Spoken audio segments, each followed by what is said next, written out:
It's been consistent. I think the effort's been great. I think we've been getting some really good pitching. I think we've played good defense, run the bases well, and obviously the team offense has been as good as we've seen over a good stretch all year.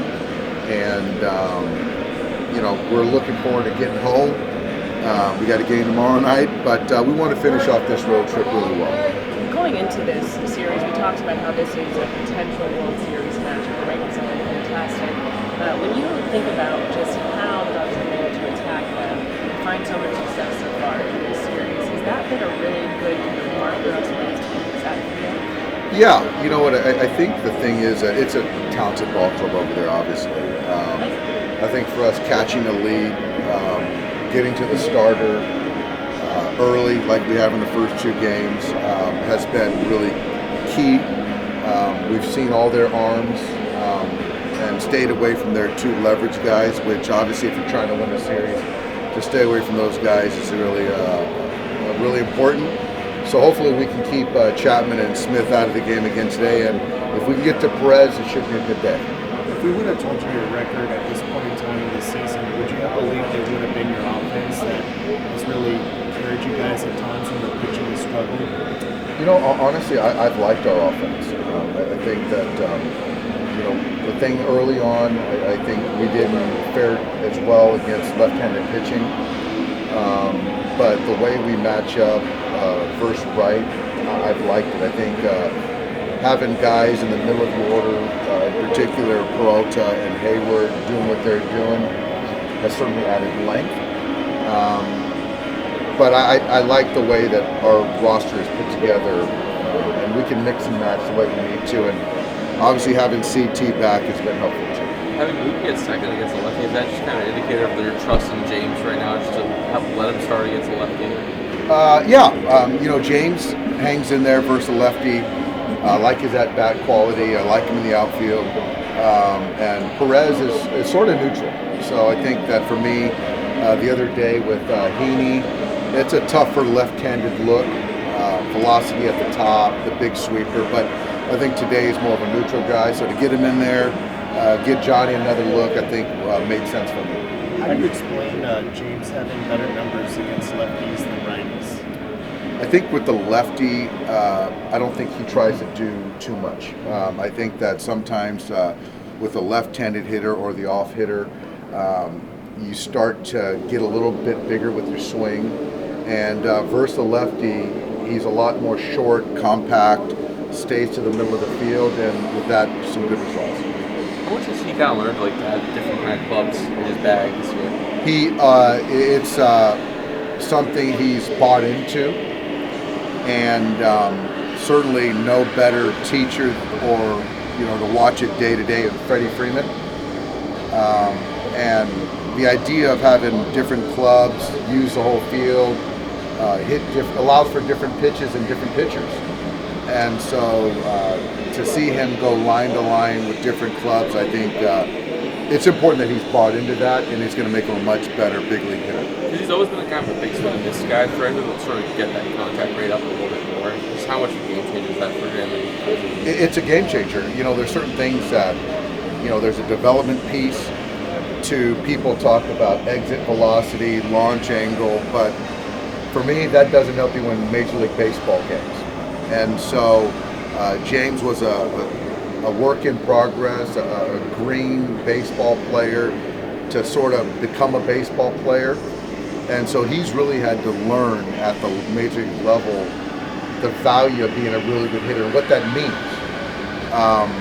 And like I said, no better person to watch on a day-to-day basis than Freddie, who can slug with the best of them, understands how to drive in a run when you need to, but also can get that two-strike flare to the other side of the field when you need to as well. Do you believe his defense has improved in center? Considerably. I think specifically on balls coming in, he's gotten way better at. Made some plays over his head. This road trip have been fantastic. So I think the last, call it 30 days, it's been really solid center field play. Have you noticed a big difference on this trip when the bottom third is getting on base and celebrating a little more than it has been? It's everything. I think the guys at the top of the order, they're paid to do what they're doing. The guys at the bottom of the order, I think that having these guys pass the baton, get hits, get on base, run counts, has been everything. When they're making one pitch outs and not stressing a starter, it shows itself. And when they do it the right way, run counts, get on base, it adds to the stress. What have you liked about next Muncy's just quality of that bats recently? I don't know if it's the Texas weather, the home cooking, sleeping in his own bed or what, but the swing has gotten a lot shorter. And you've seen the results. I can't remember the last time he's doubled to down the left field line, hitting a homer to the pull side, 2-strike cutter in off, lines a base hit to right field. Those are things that speak to a short swing. So for me, it's been fantastic. How does he sustain it?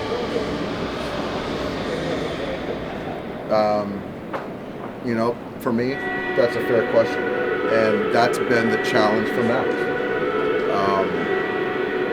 It's there, and then it's not. I don't know that answer, but I hope that he can trust the process of having a short swing, using the whole field. If the results aren't there, because they're not always going to be there, continue to stick with that approach and that swing. Because I've used Freddie a lot in this scrum. There's no better example of continuing to stay the course and trust an approach, a swing, and bet on the results in the long run than Freddie Freeman. So that would be my encouragement for Max, because what he's doing right now will work. You say Baltimore, you had a 10-pitch at bat last game. Do you feel like that was the start of him trying to stick with everything that you just mentioned? I hope so. I've been with Max a long time, so I've seen the ebbs and flows, ups and downs. So let's hope this is something that's here to stay for a minute. Because you were saying before the break, he's been searching for like 2 years. Has he searched his way out of some good runs sometimes? I think at times, yes. Yeah. The Rangers have had one of the most explosive offenses in the season. How has your defense been so calm and collected and disciplined to control damage in that area? I think that for us, limiting walks is one thing that the defense can't defend against. So I think we've done a nice job with that. I think trying to minimize slug, which we gave the homer to Seager, the solo shot to Semien. But I think for us, it's just trying to minimize traffic and getting the outs that we're given. And I think we do as good a job as anyone of, you're given 27 outs in a game and not give a team like that more outs. And if we can do that, then I like our chances with our offense. And with the outs, you guys are so successful and really disciplined and not chasing. What is your mentality for your entire lineup to have such control and patience at the plate and command those balls? Yeah, I think it's just the theory, the thought of earning certain pitches and earning good counts. And so, pitchers are going to kind of nibble, and you've got to be willing to trust getting into account, getting the 2 strikes, and hunting your zone. And I think that this last couple weeks, our offense, 1 through 9, has done as good a job as we have all year. And I think that you've seen that with their starters, where they're getting into bad counts, we're stressing them, and we're fouling off pitches, taking walks, hitting to the opposite field, and getting into their pen pretty early. So I think that for us, that's a hallmark for us. If we can control that strike zone, I just don't see any offense any better. Dave, just one more thing. As we get a lot of talk about the trade deadline and all that, you guys and your players have talked about just how close of a group this is and the chemistry you guys have. How fragile is that, and how much do you guys have to be careful of who you add on this team? It's important. I think that one thing I really appreciate is Andrew and the guys really value the culture, the chemistry of the ball club, and I think to a man, from the staff to the players to the coaches, echo my thoughts. And so, like I talked about before, is that we have the luxury, we've earned that right to say no, set the bar at a certain level for who plays for our ball club. And so it's got to make sense for the roster. It's got to make sense for the clubhouse. So I feel good about that as far as whatever kind of levers we choose to exhaust as this deadline approaches. Yeah. Last thing, I know I kind of spoke on Clayton as far as potential for the upcoming days.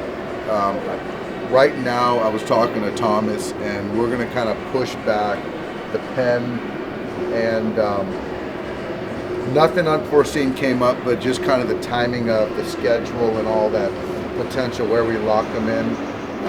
With how things are going off days, we're going to push it back. So I just wanted to be forthright and say that we're just going to kind of wait and see a day-to-day thing. And I don't know the next time for his pen. I don't know that answer right now, but I didn't want to kind of throw it out there and surprise anybody. We're still looking at pen live. It'll be a pen in a live. I just don't know when that pen's going to happen. That's the thing. So I'm going to sit tight and wait for the green light from the training staff, and then we'll know more. But playing catch, symptomatically, Clayton's in a great spot. So no setback. No pain, no setback.